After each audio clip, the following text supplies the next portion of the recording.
is going on, everyone? Welcome back to episode 13 of Drop the Mitts Hockey Podcast, brought to you in partnership with Primetime Productions. We are with the Empty Netters boys. Unbelievable! I can't believe that we even got these boys on.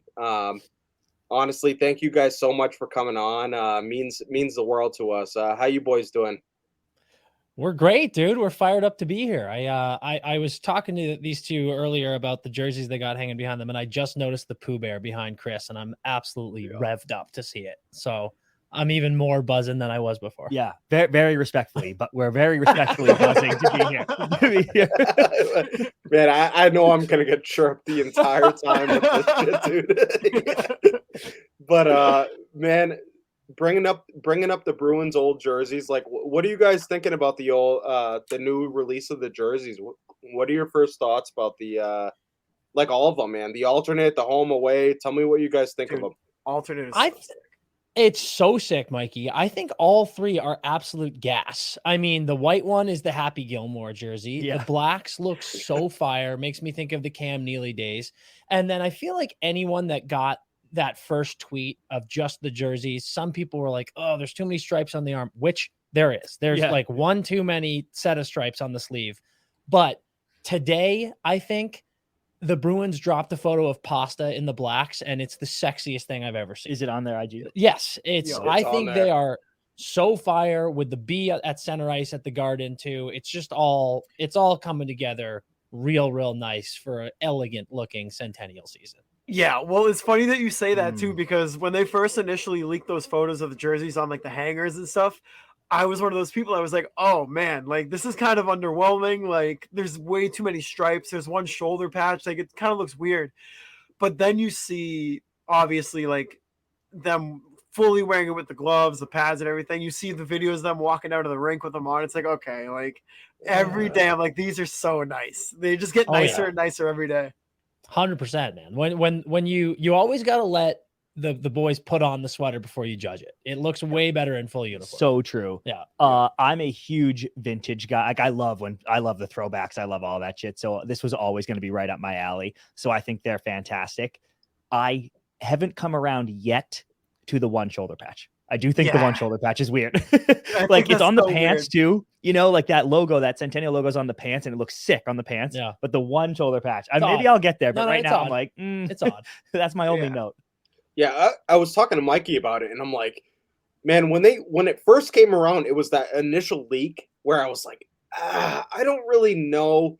And then obviously like it's a leak. So I initially I was like, let's give it some time. Like let's pump the brakes here. Like I know everyone's fucking like obviously so fired up about it. And I'm like, let's give it some time. Let's give till opening night when they're wearing these like black jerseys that are I just feel like they're gonna be unbelievable opening night, like with the gold. I'm so fired up about them. Well, yeah, when you see Luch, dropping the gloves, dropping the mitts game one in those jerseys, come on. That's a way to set the tone for the season. My God. He's gonna too. I said to Dan, he's gotta. There's part of me that's like, no, man, go out, do your thing, play your game, but that his game is like, I've got to drop the mitts immediately on this first night. It's a no-brainer. I told Dan I hope he fights Bedard first period. Well, it's funny that you guys say that because on one of our other shows, Something's Brewing, it just focuses solely on obviously the Boston Bruins. We had a DM question come in, and it was over under 3 games for Lucic to get in his first fight, and it was the quickest under. I thought you were gonna say 3 periods, dude. I was like, now it's a conversation. Smash that. Yeah. But that brings up a fun thing. I think it's pretty awesome that the opening night for the Bees is an original 6 matchup against Chicago. It's going to be Bedard's first game. That's amazing. It's the centennial season. You're playing the Blackhawks. That's awesome. Lucic is back. That's awesome. But the added thing of Halsey and Foligno being on the Blackhawks facing off against the Bees, like they get their homecoming right off the bat. There's just a lot of cool storylines in that game. So it's going to be one of the best opening nights to remember in a long time. Agree. Yeah, for sure. That jersey matchup too. Yeah. You can't beat it. Fireworks. We were looking down the line after that question. Obviously, like with Chicago being opening night, they have Nashville the next game. We were looking at potential matchups as far as like Lucic dropping the mitts. And we're looking at, Chicago. They got like Kyra, who obviously has been known to like fucking, drop the mitts, obviously. And who's the other guy? Former Bruin, Dude, Mikey. Nick Chris, Foligno? Nick Foligno. Yeah, exactly, dude. Like, you know how I think it's gotta be is Corey Perry. Yes. that's what I said. And Mikey literally thought, he goes, Perry doesn't have the fucking balls to drop him with with Lucic. With Luch. And it's Dude, like, dude, Luch who would knows? beat the Like, brakes off of Perry. He would beat the brakes off of Perry. yeah. There's no doubt. That said, I think with the exception of Delorier, Revo, and maybe one other guy, I think Luch would beat the brakes off of anyone in the league. Yeah. Right now. Perry's more behind the play after the whistle type guy than center stage, center ice. You got to be a fucking lunatic to drop him with Luch, dude. Like, Yeah. like I'm all set. Like, I agree. And, it's a hard pass. yeah, again, man, we're so grateful to have you guys on, and we wanted to ask you a bit about how the podcast came about and how you guys started out. Obviously, you guys are New England boys, which is awesome. We wanted to know what gave you guys the idea to start Empty Netters. Like, what kind of came about? What gave you the inspiration to start up? Okay, I'll start. So actually, I don't know how far back we want to go, but we're from New England. Grew up most of our lives in Maine. Getting out of college and everything, we had some job opportunities in LA. So we did the thing, dude. Packed up the car in York, Maine, and bombed all the way to Los Angeles. And I would love to tell you that we took 2 weeks and did the pancake tour of America and saw all the great sights. But because we were young and moronic, we were like, we got to get there right now. And just like 16-hour drive days, like bombed to LA in 4 days or something. And it was so ass, man, because everywhere, we're broke as shit when we did this. So everywhere we stopped with friends that we had made along the way from prep school or college. So we went from Maine to New York, stayed with our buddy, and we get to New York and he was like, dude, this is amazing. You guys are moving across the country. We got to rip it up. So we go out until 4 a.m. and then wake up at 6 a.m. to drive to Ohio. We get to Ohio after 13 hours in the car and I'm ready to kill myself. We get to Ohio and it's Chris's college buddy. And he's like, dude, when are you ever in Cleveland? This is amazing. We got to go out. So we go out drinking that night, wake up at 6 a.m., drive to Minnesota. And it's the same thing on repeat at every stop. And I was like, we are actually going to die. We're not going to make it. It was just like a binge drinking week while also driving 13 hours a day. I genuinely don't know how we survived. And dude, the car was, there were 2 human-sized spaces in the car. Yeah. Everything else was our stuff, so we would like slide in, eating like the packed sandwiches we've made, like just farting the whole way. Like the car is a disaster. It was like, oh my God, I would love to do the cross-country drive again someday, taking our sweet time. That was not the way to do it. But we made it, got to LA. Yeah. It's been such a journey. So we moved out here because we actually are screenwriters. We write for TV and movies out in California. So that was our day gig, a 9 to 5, if you will. We're on strike right now, but I was gonna say, yeah.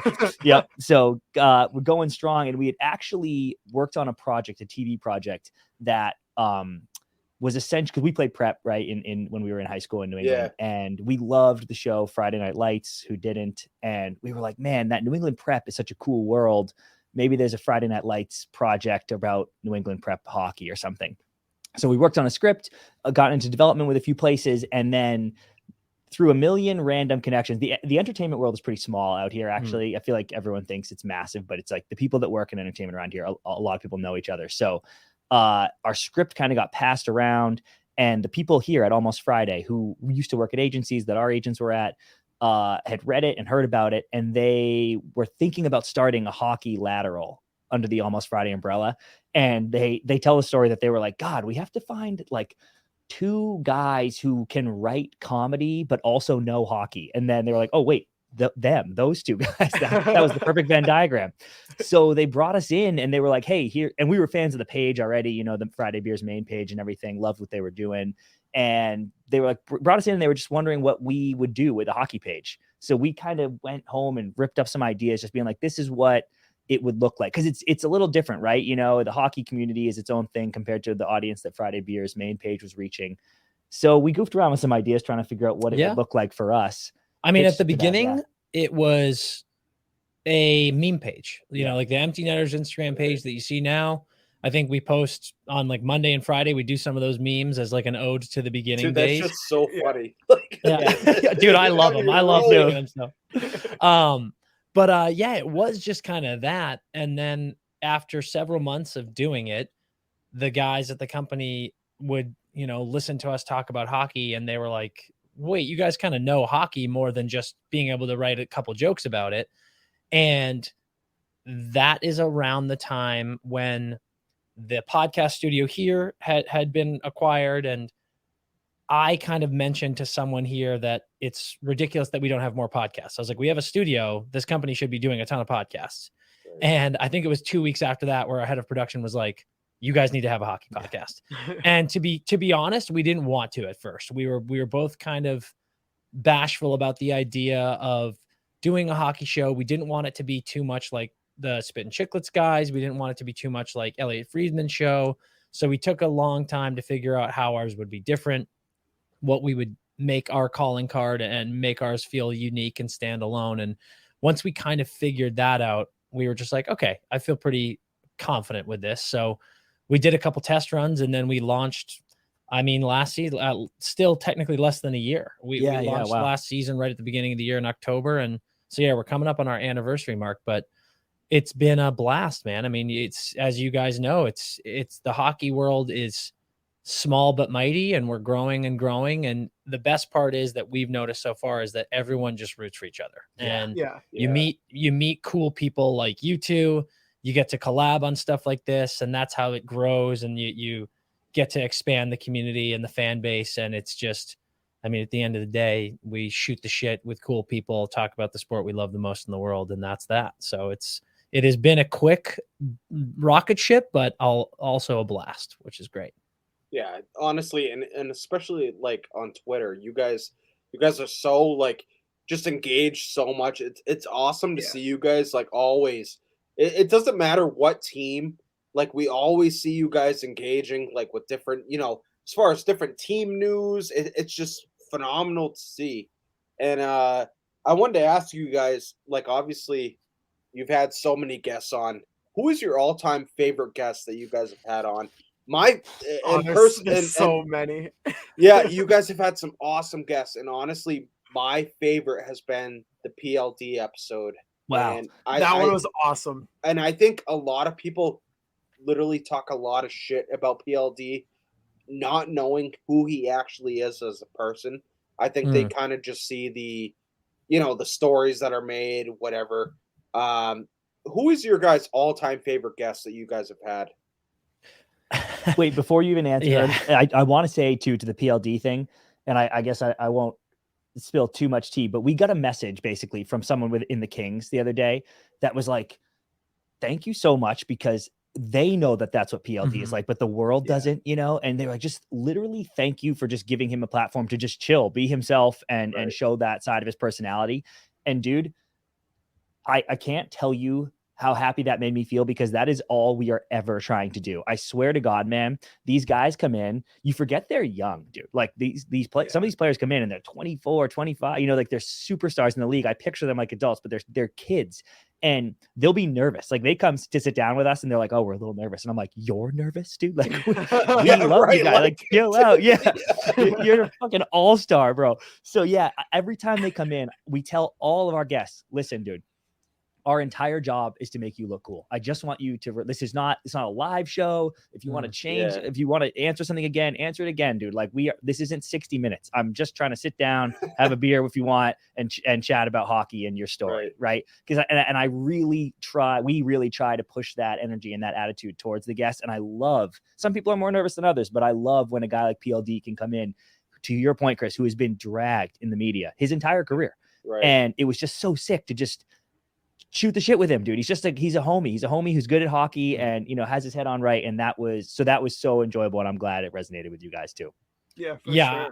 I that makes me so happy to hear. Just to echo that is Pierre is just the best guy. And I think it was awesome that he was able to feel that comfortable and kind of shoot the shit the way he did and show a lot of fans of just the game, not necessarily Kings fans or former Blue Jackets or Jets fans that he is just awesome. And there were just certain circumstances. Like that's the thing. It's you guys are gonna learn as you keep growing. It's you're Bruins fans, but as you do this more and you talk to some guys, you get some guests on the show, the lines get blurred, dude. It's weird. Like we are still Bruins fans, but you start making friends in the league and you start getting relationships with other teams, and it gets harder and harder to root, against people. And it's complicated. So I know what you're going to say. Yeah.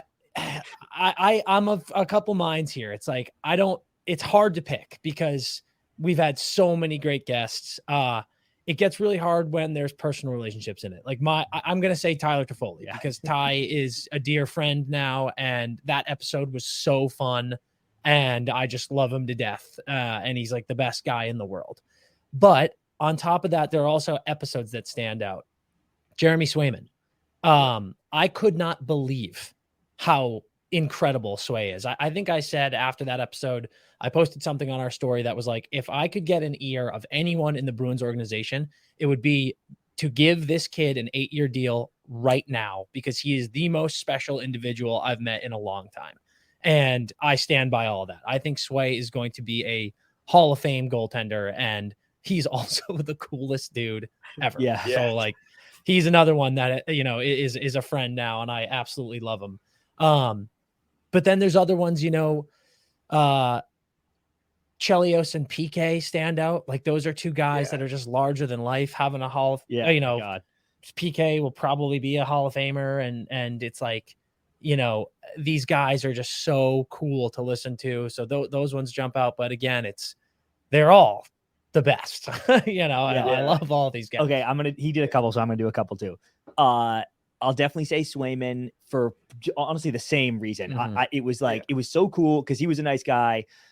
But even on top of that, he was just I've never believed in anyone more, if that makes sense. Like I left that interview and I was like, Swayman is going to win 3 Vezinas. Like it was incredible. Yeah, dude. Like, oh my God. He was so like, I like Dan said, give him all the money, all the years. That was incredible.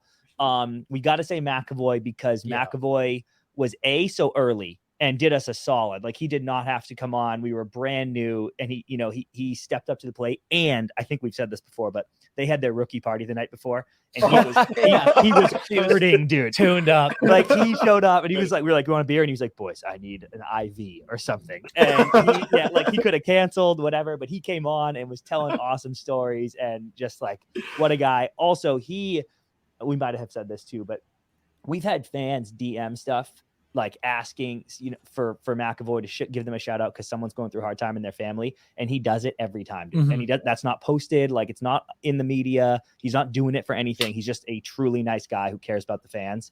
So huge shouts to him for that.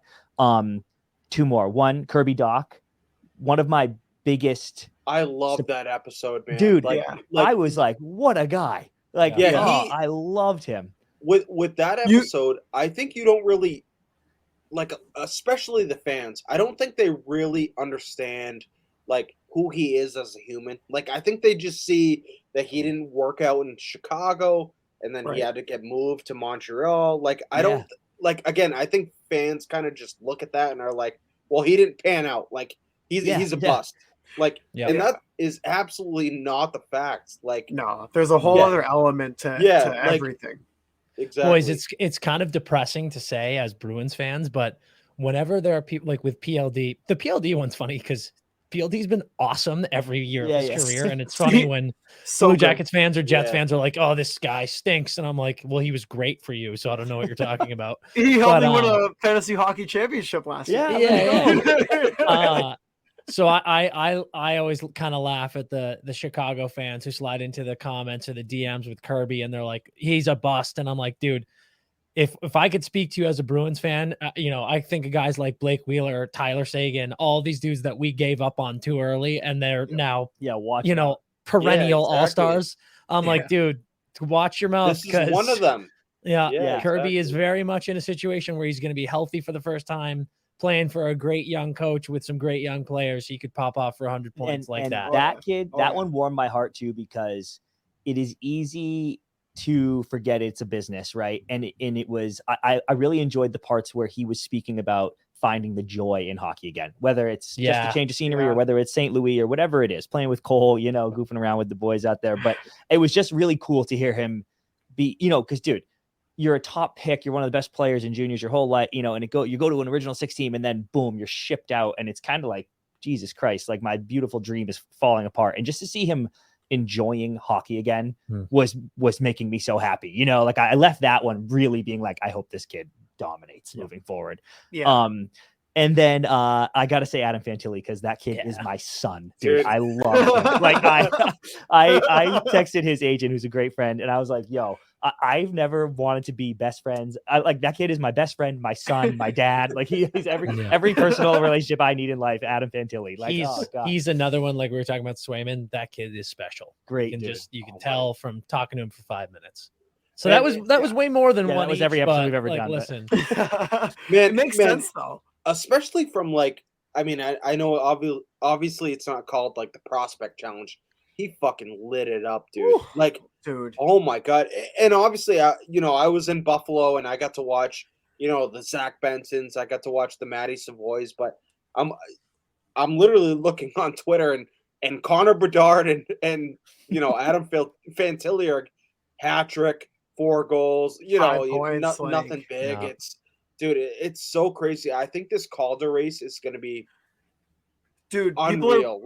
People are ready to give it to Bedard. Don't sleep on Adam Fantilli. I mean, he's playing with guys like Gaudreau and Line and Werenski too. Don't forget about that. Yeah, he's got some weapons around him. Mikey, that's something I said a while ago. I was like, this kid, I mean, they're both freaks. And, you know, it's funny to say because Adam went 3, but in my opinion, any other year, Adam is the first overall pick. Yeah, and it's just, this is the Bedard sweepstakes. And then Anaheim had a very interesting situation where they felt that Leo was just more of a fit for their organization, which, you know, believe what you want. Doesn't matter. But Adam is out of control.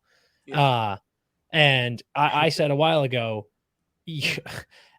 Columbus getting the 3rd overall pick is one of the sneakiest, most bullshit things in the world because they have so much talent on that team. So much. So there is a chance where this is one of those things where, I mean, you looked right now, early camp lines, Adam Fantilli centering Patrick Laine. And I'm like, well, you know, this could be a easy 80-point season. Yeah, dude, that's 40 assists right there. So yeah, it's going to be something to keep an eye on for sure. With a new coach too. Yeah. With a new coach. Yes. Yeah. Dude, which I'm excited to see how they handle it. Right. Like it's either, I was saying to Dan the other day, it's either going to be a slow start because they're kind of reeling from all the chaos, or you get that new coach bump and they're like, here we go, boys. Like a lot of energy in the building. Yeah. Yeah. And that's how I think it's going to go, because say they waited a little bit to, you know, I know technically Babcock resigned, but we all know, you know, but read between the lines. But if they waited, say, like a month into the season and then they did it, I feel like that would have messed up everything for their season. But the fact that they pulled the trigger so early, they're going to be able to have this fresh start with a new coach. I think they're going to hit the grounds running. I think they're going to fly this season. I agree. I think we were doing our division predictions the other day, and I think there's a chance that those guys, chip on the shoulder is not the right term, but I think they're going to be very motivated because of all the bullshit that's gone on. The fact that they are all really, really good players. I think Werenski's going to come back healthy and be a little eager to remind people of how good he is.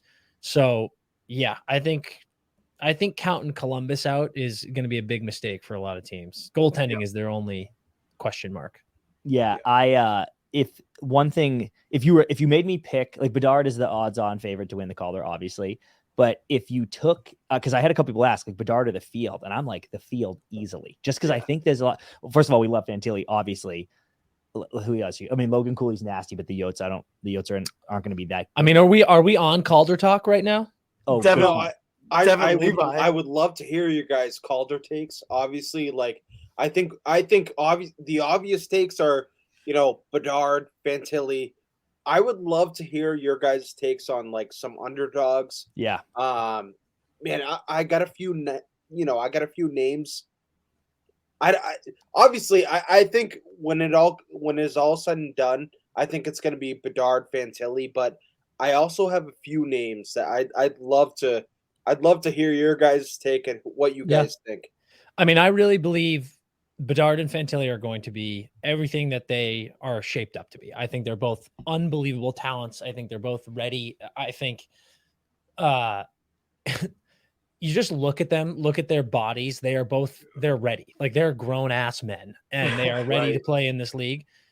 Mikey just said it. I think Devon Levi is the sleeper. I think, I mean, anyone who listens to the Empty Netters pod knows I'm the biggest Buffalo Sabres guy in the world. Let's go. Yeah. Let's go. And I think that they are making playoffs. I think keep sharp eyes peeled on Patrick Kane signing with them. Yeah, Right. And I think Levi is going to step into that number one goalie role. I think he's going to get over 34 wins. Whew. And I think he is going, listen, unless maybe over 34 is a little aggressive. Let's say over 30. I love it though. Fuck it. I'm all for it. Yeah. Honestly, like Unless Bedard or Fantilli pop off, I think that if Levi is the starting goalie and gets Buffalo back into the playoffs, that to me is the obvious Calder choice. I'm like, that this is what they've been missing. That franchise, that fan base has been desperate to get back in playoffs. And if that kid at his age slides them in, like that's it. But again, here's the deal. And I'm not breaking news here. The NHL wants Bedard to win the Calder. yeah, for sure. So if Bedard has, frankly, even 65 points, He scores 30. If he's 30 top, he's gonna win it. Yeah. So I get it, but if there's anyone out there seeing some nice little prop bets on Levi for Calder, so I would there smash. is, dude. There's good. So Yeah. put it this way: if I just said if it was Bedard or the field, I'm taking the field. If it's Bedard, Fantilli, or the field, I'm probably taking Bedard, Fantilli. I think that's just too much firepower there. Levi, awesome pick and good and good odds. beneficial odds. Yeah. I saw Luke Hughes is a pretty high favorite. Like he's like third favorite behind And his- and even as third is a sleeper, dude. People forget. Like yeah, he because it's is- those guys that played a little bit last. Like everyone's thinking Bedard, Fantilli, but Yeah. it's like Right. Levi, Luke Hughes. And you want Um, to talk about a wagon of a team, dude. Dude. Like that is like he is Here's- getting inserted into a high-powered offense. Here's my deep sleeper. Oh, maybe deep sleeper is the wrong word, but huge odds boost. Like if you're looking for the value pick, Mm. and I'll say it first. It's like 25 plus 2,500 is Matty Nyes. Yeah. And That's a good one. I love that pick, dude. If you're looking for the value play, because I realized recently that I am on the Leafs bandwagon this year. Like I think the Leafs are going to be nasty. And if they win the fucking Atlantic, he's just surrounded by so many guys. Dude, you know what it is? It's the Bunting pick of a couple of years ago. Yeah. When Yeah. Bunting was like a 26-year-old rookie and he was in the Calder race. And I was like, what the fuck Yeah. is going on? But it's because he's playing alongside Matthews and Nylander. And, You know how the Oilers last year, just Yeah. everyone on the Oilers had 1 billion points. Yeah. Like if the Yeah. Leafs do that this year, and it's Yeah. like, wait, does Matty Nyes have 85 Yeah, it's points? You're Matty like, Nyes you is- win the Calder. dude. Patty Nyes is the low-key Zach Hyman with Yeah, the 80 exactly. point season. You're like, what the fuck just happened? It's a risk, but that's plus 2,500. I'm like, dude, I might toss him on that. That's a value play for sure. Dude, I was gonna say this That's a is great this is the most exciting rookie race I think Dude. that I can remember. At least like during my days, like I can't remember a time where there are literally probably 10 plus maybe that have a chance at winning the Calder. It's unreal. Like It's stacked. you mentioned a guy There's like so Matty many. Nyes, Logan Cooley also signed a deal with the fucking Arizona Coyotes. Like there's so many guys that have a chance to win the Calder this year. And Chris, the thing that I think is so cool is there are a lot of them that are on good teams. Yeah.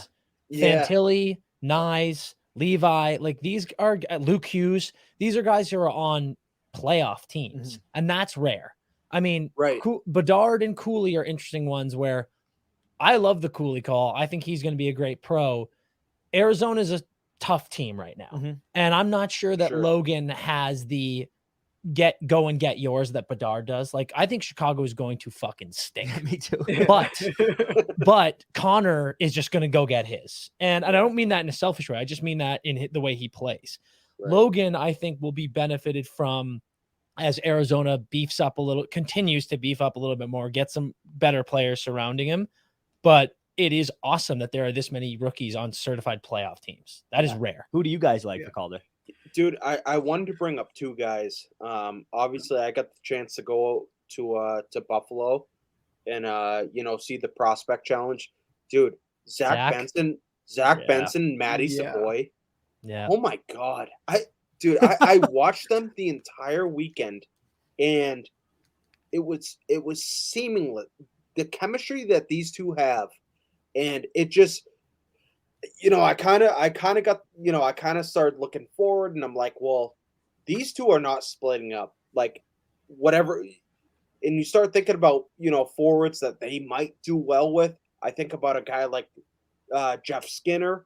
I think about a Kyle Okposo. Mm-hmm. You can't split these guys up. They were literally 1 and 2 the best players that entire weekend. That's sick. And it's not close for me. Dude, we were in Nashville for the draft, and we were looking at the board, and obviously when Adam fell to 3, we were shocked. But then, picks started rolling in. People had their eyes on Mitchkov, where he was going to go. And every single pick after 5, I would say, I kept looking at Chris and our producer, and I went, I can't believe Zach Benson's still on the board. Yep. Next pick, can't believe Zach Benson's still on the board.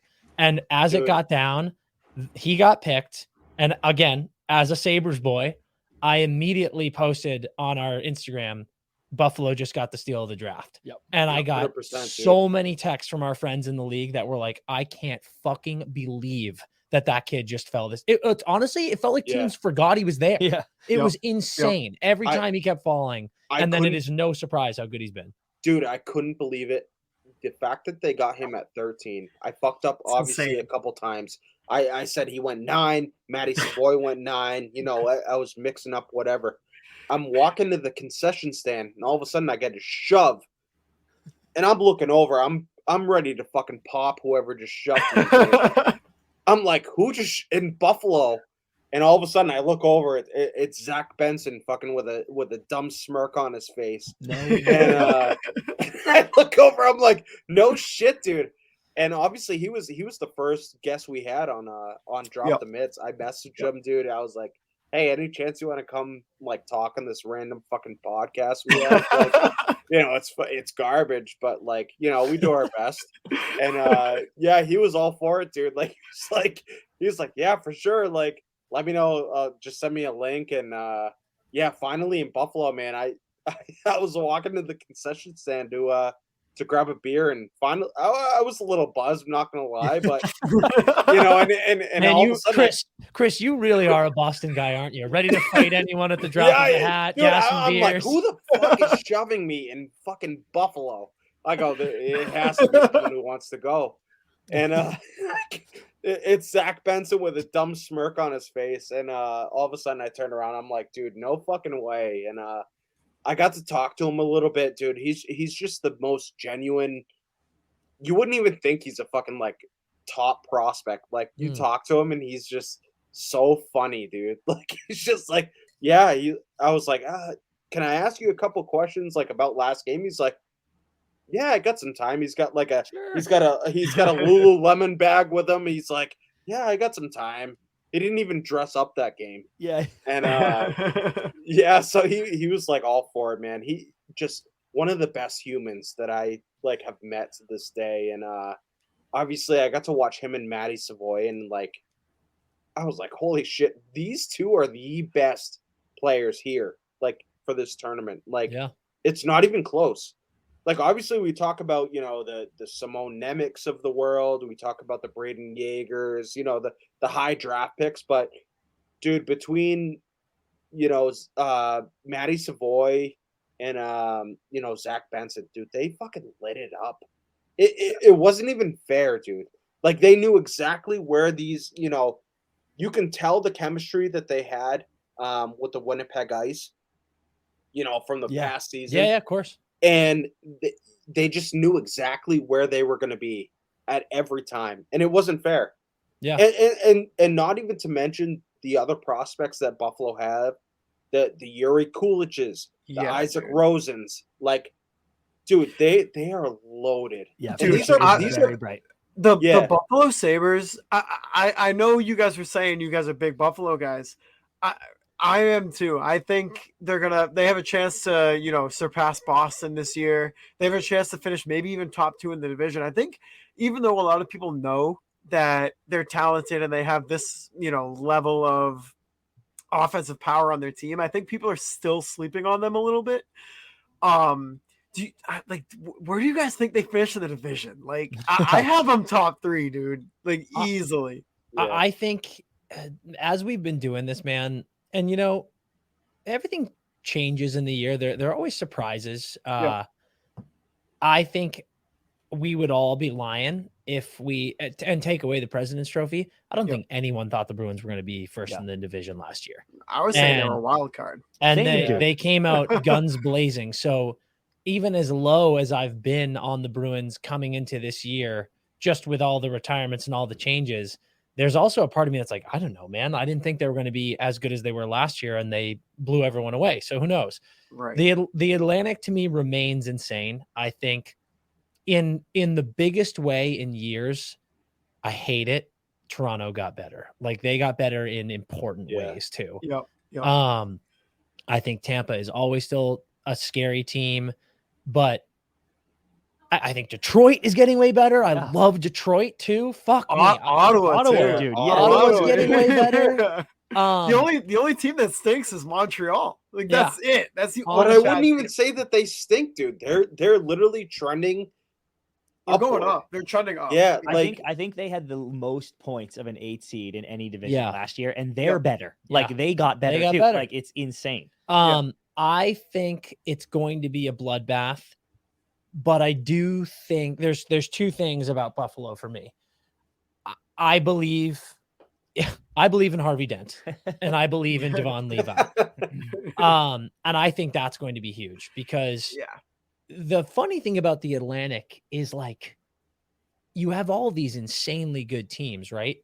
But with the exception of Vasi and, kind of Olmark, there's not really like certifiably elite goaltending in the Atlantic. 100%. Good point. Yeah. And that's it. That is very interesting. And I throw Swayman in that too. Like, Swayman Olmark is the greatest goalie tandem in the history of the NHL. For sure. If Levi is what I think Buffalo hopes he is and what I think he is, I have them top 4. And again, it's going to be a wire to wire, I think, but I just believe in that team. And there's 2 things for me.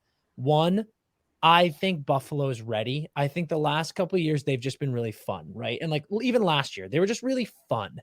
Yeah. You have Tage Thompson who emerges as one of the most elite goal scorers in the league. Jeff Skinner gets back on track. Dahlin asserts himself as a top 5 defenseman in the league. Then you have unbelievable young players like Cousins. You've got Savoy showing up. I feel like now they're going, okay, that was fun, but we want playoff hockey. Yeah, like, And this then- is the time right now. Yeah, exactly, Mikey. And then my next thing is, dude, I challenge anyone to find better vibes in the NHL than the Buffalo Sabres. Like, they passed the vibe test. Like, that team is so fun. They all love each other. Like, Alex Tuck, Tage Thompson, and Jeff Skinner as a line is possibly the coolest, most talented, and funnest line in the NHL. Yeah. Their fans only love and support them. There's no bullshit. It's like, I am so excited for Buffalo Sabres hockey this year. Yeah, that's it. No, I have, and especially when you're talking about their goaltending between Levi and Luukkonen, I mean, you could see a situation almost like Allmark and Swayman emerge in Buffalo too. 1A, 1B, like 2 guys who are just amazing goaltenders. And we were talking about this, me and Chris, on the Something's Bruin pod too. They don't even need to be exceptional goalies. They just need to have good seasons, and the offense is going to carry them. They have the defensive core that they need to carry them through a full 82 game schedule. And people are sleeping on the Buffalo Sabres for sure. They would have finished 3rd in the Atlantic last year if they could stop the puck. Like, if they could stop the puck at all, they would have been ahead of Tampa. It was like I think they had behind the Bruins. They had the 2nd highest goals for in the league, borderline all season long. And And I'm pretty sure at one point during the season they surpassed the Bruins for like maybe like 1 or 2 days. They were Yeah. above the Bruins. Yeah. Yep. So if they can tighten up defensively, and if Levi and Luukkonen are like locked, no one wants to play them. Oh my god, No. yeah, it's trouble. They're a No, monster. dude. And honestly, I look at it and I talk to multiple, Sabres fans, obviously being in Buffalo, and they were so amped up about the Benson Savoy, combo. Yeah. And I was like, well, who are you putting with them? They go, I don't fucking care. Anybody. Put out Yeah. Bozo, put fucking Jeff Skinner. It doesn't fucking matter. Put Yeah, Greenway. the fucking Greenway. Like they were so amped up about it. And when I being there, the only game that you couldn't just walk into was the Buffalo game. It was That's cool. completely packed. And it was so electric. And obviously I got to be there for that. And oh my god, you literally could not just go sit down. Like, Dude, it Sabres was so fans. packed. Yes. Sabres fans are the best people in the world. And my experience with them has been Yeah. all last season of me like jumping on the bandwagon early. Like, I don't know if you guys followed, but like we made this funny Oregon Trail thing that was like checking in on them. Our DMs were flooded with Buffalo Sabres fans being like, Dan, we love you, but shut the fuck up. Like, stop mushing us. Like, cause I'd be like, huge 3 wins. We're sniffing a playoff spot. And then it'd be like, boom, 3-game losing streak. And I was like, this is my fault. Yeah. So, Well, that's what I was gonna say, dude. It's so obviously I'm a giant Bruins fan, have been my entire life. Like, but it's their fan base that has my respect, dude. Even through the shitty, bad seasons that they've had, the tough times that they've had, I don't think they've made the playoffs for the last 12 seasons. It's crazy. But they're still all there, and they're loud. They're loud and dedicated fans, and like you said earlier too, how kind of like the lines get blurred a little bit as we get further into doing podcasting and stuff like that. You learn these little things about fan bases and teams, and it's just the way that their fan bases acted through this time of kind of poor play. They're all still there, and knowing that and seeing that, it's just like it raises my respect level for their fan base tenfold, to the point where they're in my favorite team's division, and I'm rooting for them to have a great season because I just love everything about them, really. Yeah, dude, before my dad and I, obviously we took the trip up, we watch all the games. They go, well, be careful, like don't go down the wrong street. Man, we stayed literally across the street from the practice arena from the of the Buffalo Sabres. I cannot speak highly enough of it. Was clean. The entire fan base was just, dude, they were so kind. Like, they're awesome. Like, again, they were just the best people. Like, I can't even and again, I know it's preseason hockey, so yeah, take it for what it is. But man, we got good food down there. Oh fuck yeah, dude. Yeah, like again, I get why it's spots. probably people look at it as a shitty city, like the weather or whatever. But man, they got Niagara Falls. It's cool. Yeah, Damn right, dude. man, I had the time of my life down, up there, and we had so much fun, man, and just seeing all the, the prospects, obviously within, the Boston, Montreal, Pittsburgh, Buffalo, New Jersey, like whatever. We got to see all these kids they were so amped up to play, man, and obviously they just. Again, it was the first contact that they've been able to have, and they were so fired up. And I was texting buddy of mine, Trevor Kuntar, who was playing for Boston. He was so fired up. He was like, dude, just to finally have some contact and just being able to chirp the other guys, and man, they had a blast. It was so fun to watch.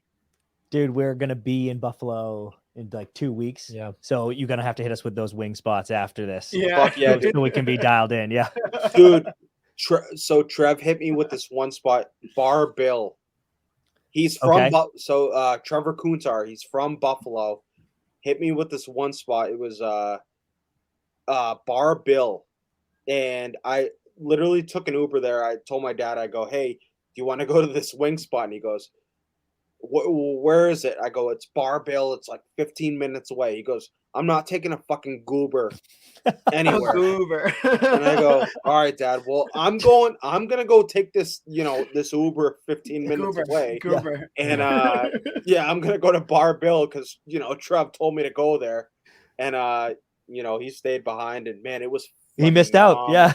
He did. But then he texts me, he goes, well, if you're there, you might grab me. Bring a few back. Take out. I just want to try it. And I go, dude, you're a fucking lunatic. Yeah, that's so good. But he man, it was awesome, man. I have nothing but good things to say about Buffalo. Like, I think it's mostly like a weather thing where like people are like so against it.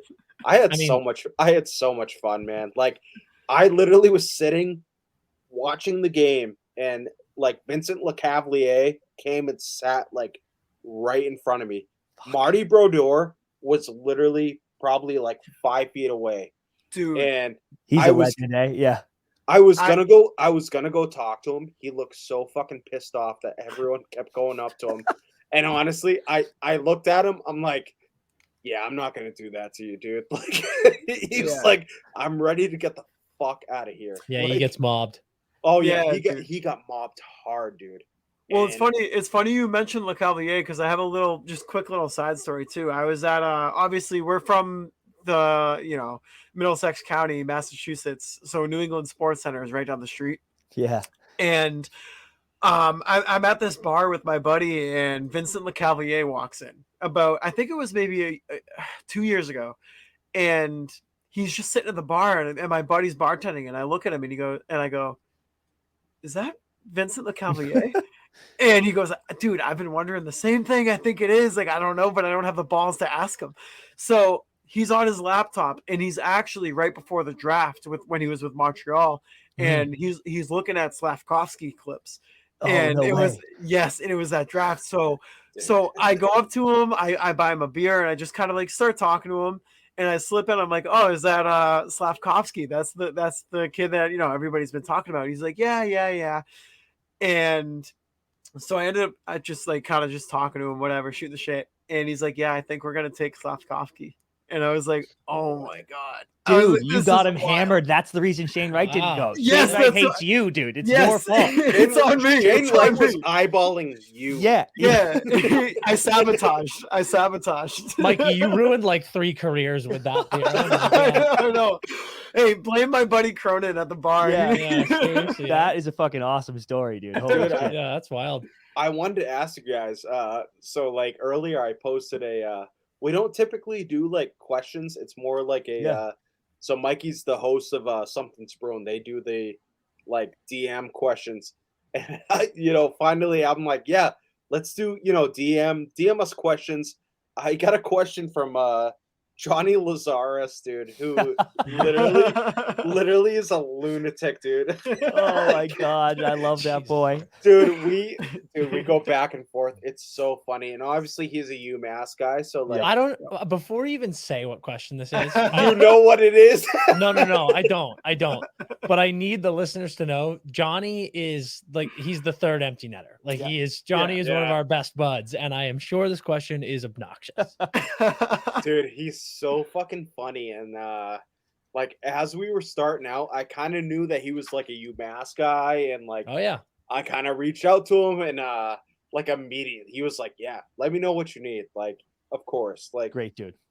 Oh my god, phenomenal guy, and like obviously Dusty in a UMass jersey, and just such dude. He's so funny that like even his tweets I can't get over. But so I posted for the first time ever. Like this is the first episode. I'm like, yeah, send your questions. Like we're gonna answer all of them. And Johnny's the first one, dude. He goes, please ask the Empty Netter boys what their viewpoint is on newly appointed captain Quinn Hughes. Oh, that's such a deep cut too, dude. Oh my god, that is fucking hilarious. Yeah, you have to tell that story now. Yeah, I disrespected Quinn Hughes unintentionally. It wasn't disrespect to Quinn. we were talking about the Kachuk brothers and the Hughes brothers. Yeah. And I think it was the first time we had went on Johnny's show, yeah. NHL live show. And he was like, who do you think is going to get the most cups amongst the Kachuk brothers and the Hughes brothers? And I was like, I think it's going to be the Kachucks because I think the Hughes brothers they're both on New Jersey. I got Ottawa and Florida going for me. And John, it was like, what about Quinn? You forgot about Quinn? And I go, no, the Vancouver Canucks just suck ass. But since that moment, Johnny likes to joke that I forgot who Quinn is, which pisses me off because I, both as a person and a player, I love Quinn. But it has been now a year-long running joke of good. Like who. It's like I think they posted that Quinn got the C. And I like my first comment on the Vancouver Canucks page was like, "Who is this guy?" And like, Johnny was all over it. Yeah, it's that joke will never die. It's amazing. Yeah, but we're pumped about it, dude. Like Dan said, unbelievable player, unbelievable guy, and I love the decision. Right? Yeah, they could have waited, they could have gone someone else, but I love the decision. Give him the reins of that team. It's going to be really cool. And Dan said something funny to me. Surprising.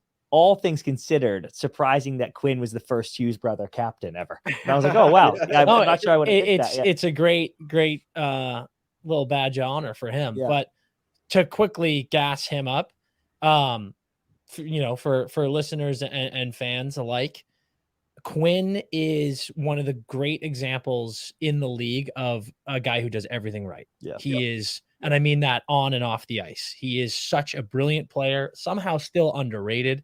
You look at even the NHL's top defenseman rankings, and I think Quinner comes in at like 10, and I'm like, that kid is a top 6 D-man, no question. Yeah. He obviously is a leader. That's why they named him captain. He does it all right with the media, and he is one of the top 10 players in the league that gets cameras shoved down his throat all the time, and he just always says the right thing. He's personable. He's funny. He's respectful. It's just like Quinn is. So Canucks fans, this is me saying, boy, golly, do you have a good one? And like that's, you love to see that when a young guy like that, who's at the top of his game, has a long-term contract and gets named captain. He'll be the captain of that team for 12 years. Yeah. Now I want to ask you, like, obviously kind of off topic. Does him being named captain have anything to do with Elias Pettersson? I know it's one of those questions that does it have anything to do with not his lack of leadership, but do you think it has anything to do with him possibly moving on this offseason? It absolutely could. To answer it plainly, obviously the Canucks organization and fans aren't thrilled that he has said what he has said, but yeah. The way I'll answer that is, let's not forget that Pasta didn't sign last offseason. We went into the year with Pasta being unsigned, and that was terrifying. But then he signed long-term, and all is well. I think sometimes these things are more complicated than everyone knows. Vancouver's in an interesting situation where they're not really where they want to be in the standings, and then they're also kind of up against the cap. So that could be an issue. I wouldn't look at it as a personal thing. If I had to guess, I would say PD resigns long-term there. And as far as the leadership thing, no. I think PD is a great teammate and a great player. And I would guess they look at it as a situation much like the Bruins, where like the last 5 years, the captains of the Bruins were, let's go back to even the Chara days, was Chara, Berg, Krejci, and Brad. And, someone has to wear the C, sure, but there's a bunch of leaders in that room. And I would imagine that in Vancouver, Quinn gets the C because of his astounding character, play on the ice, and his leadership. But there's other leaders in that locker room too, and they all know that, is what I would say. Yeah, for sure.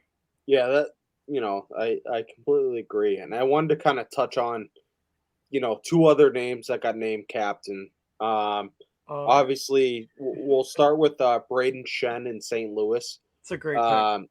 Yeah, what are your thoughts on Braden Shen getting named captain? I think they had a couple other names that were probably candidates. What are your thoughts on Braden Shen getting named captain? Similar deal, I would say. I'm really happy with the pick. The Blues are another interesting one. I buried them in our predictions. I can't remember what I said, but I buried them. And rightfully so, though. yeah, like Right, you know what yeah. I mean. But I think Shen is a nice because was O'Reilly last, is that right? Yeah. Yeah, like I just think Shen is. I mean, he's a great player, obviously, but he feels like a great presence for that team to anchor around moving forward. Because you're in.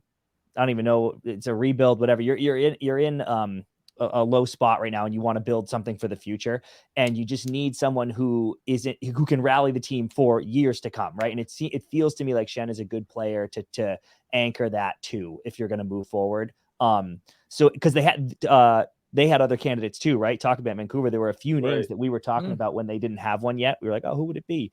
And it wasn't a no-brainer. It wasn't the Berg handoff after Chara, right? They had options.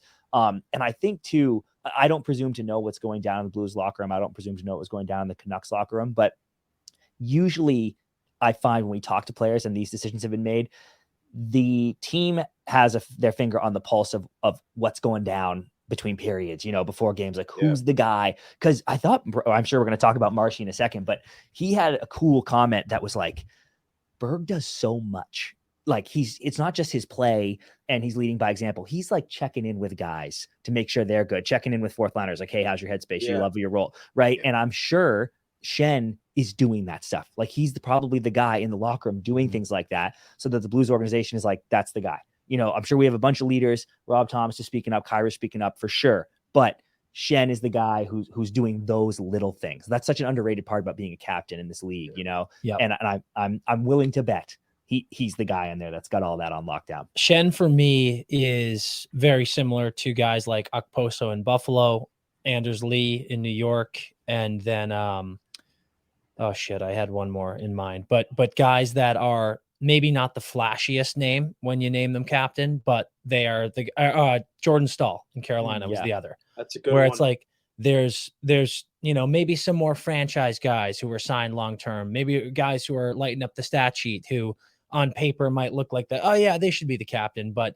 they're just the right choice. They really are the one who has the ear of the locker room, and I love it when teams do that. It's just I think it always shows a lot of locker room unity. I think one of the other new ones, Lowry getting named in Winnipeg, was a awesome choice. Yeah. So it's I think that captain in St. Louis is a really good sign of good times to come in the future that they need. So I feel good if I'm the Blues right now. Yeah, and Chris mentioned kind of the next name that's coming up, Brad Marchand being named captain of the Boston Bruins. What a world, eh, boys? Yeah, dude, we've gotten all sorts of fucking reactions. Like, obviously we got the old timers. I'm not just gonna name the old timers, but just I think we've gotten so many weird reactions of like. I think the vast majority are happy with Marshy getting, named captain. And I think for me personally, I think he is the most he's most deserving. Like I just I look at it and you know what, I when it came down to it, Marshy, and you look at a guy like Chucky McAvoy, and I think both of them are most deserving. But when you're looking at it from the the centennial season, I look at a guy like Marshy, man. Like this guy has done everything right. He's come literally from the bottom up. Like he has worked his way up. He works his fucking balls off, defends his teammates. He reimaged himself too. Totally. Completely switched his game around. I can't think of.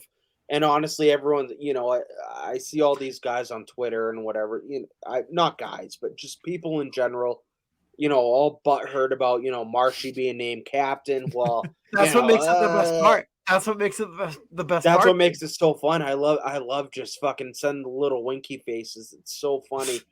And I'm curious to get your guys' thoughts on, Marshy being named captain. And Sully, I know you got a couple questions for the boys as well. I'll say this, and you guys put it so beautifully. I'm so aligned. It is the upset of the century that the dude that licked someone's face in an NHL game is the captain of the Boston Bruins. Like, what were the odds on that? But dude, I completely agree with the rebrand. You know, he was this rat out there, but he's a 100-point guy now. He's a 100-point guy. He's an incredible player in this league.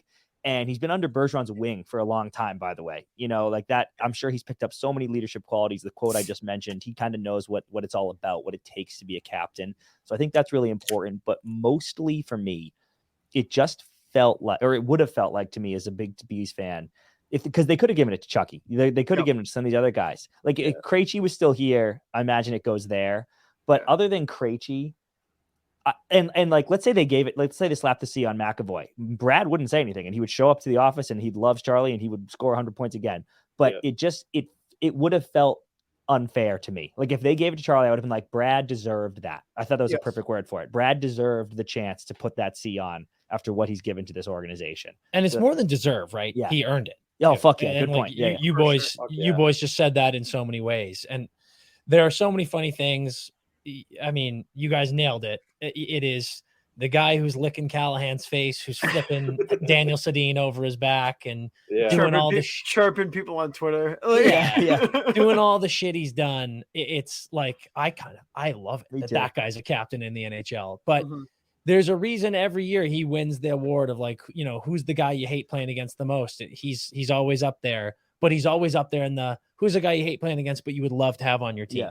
And I think it speaks volumes that a guy like Brad Marchand is training with a guy like Sidney Crosby every single summer.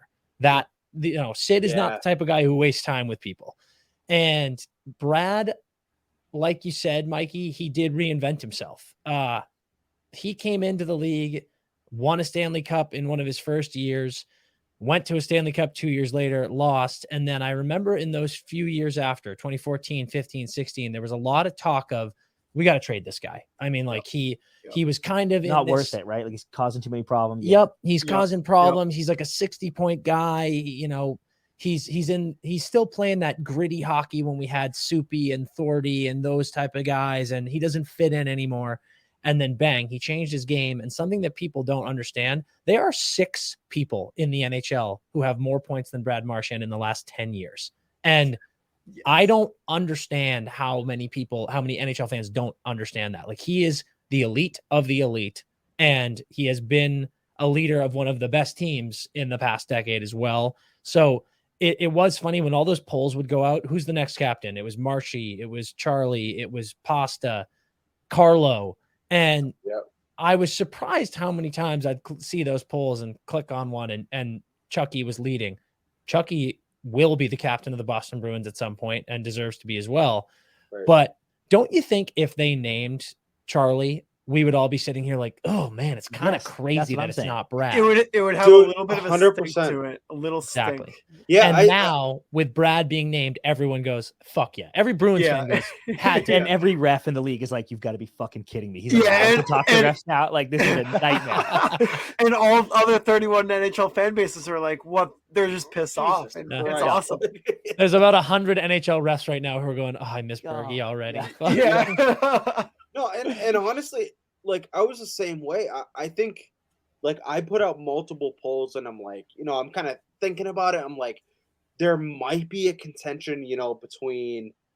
It's literally Marsha and McAvoy. I don't think there's a competition. Not that there's a competition, but like, it has to be it has to be Marsha. It was between those two, really. Yeah, like, and again, you know, I've gotten so many fucking people DMing me, being like, you know, you're an idiot. It's McAvoy. We gotta start the new regime. And I'm like, no, that's why? I was like, what do you mean new regime? Like, no, Marchand is, dude. He's gonna help us transition for the next group of the next group of. He's gonna be the one that's vital to you know helping us move on. And Marchand is the captain now. It's gonna be McAvoy. Like, it's just not now. The time is not now for McAvoy. And it doesn't need to be. I mean, think about Bergie. Bergie was captain for what, 3 years? Yep. Like, that's you know, that's it. And that's the thing. It's like, you know, it's obviously an honor. It's something that these guys want, but at the end of the day, it doesn't fucking matter. Like, if you're a leader in the team, the guys in the locker room know that you're a leader. That's the only thing that matters. People forget Bobby Orr never once wore a C on his jersey. So it doesn't matter.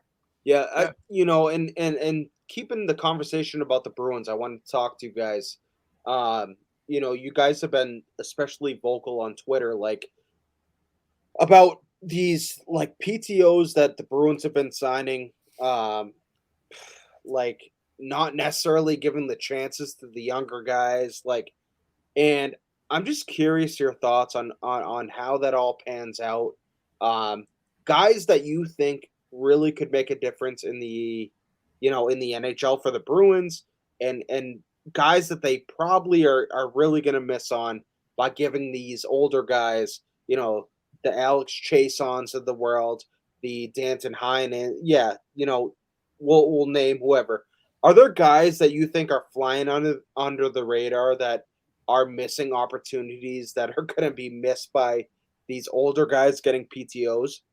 Dude, you are fucked now because we're going to talk to you for the next 3 hours. Yeah. No, Let's do it. and, Let's and do it. honestly, it's funny you say that because the same day that you guys mentioned that these younger guys are literally getting like not necessarily shoved to the side, but like these older guys, and I say, why?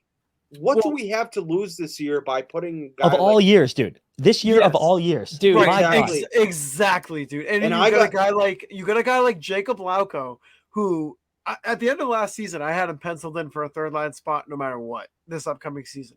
But then you see them sign obviously Danton Heinen to the PTO. Alex Chason is the most confusing PTO to me of all. Like, why do you even need him here?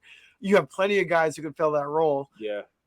Why would you not run with these younger guys? Lauko earned a spot. You have Merkulov lighting up the AHL. You have Fabian Lysell, John Beecher, Johnny Mark Beecher, McLaughlin. who you drafted literally in 2019.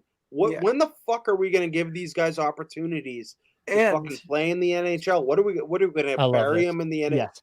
Are we going to bury him in the AHL like we Right. did Trent Frederick? Yeah. and as you guys said too, it's like this year out of all years, you don't necessarily have a solidified spot in say a top 3 position in the division this year. Yeah. Play The these way- young guys and let them develop. I love this topic so much. The way I look at it is first to address there's the obvious, we're fans, right? Like we don't know what's going on in the For locker sure. room in the Right. organization. Right. There is a chance that this team is buzzing in preseason more than we realize. It could be another last year situation. Guys like Zaka and Coyle take that step up and they really embrace the 1C, 2C roles, and Bruins are better than people think. Great. That's possible.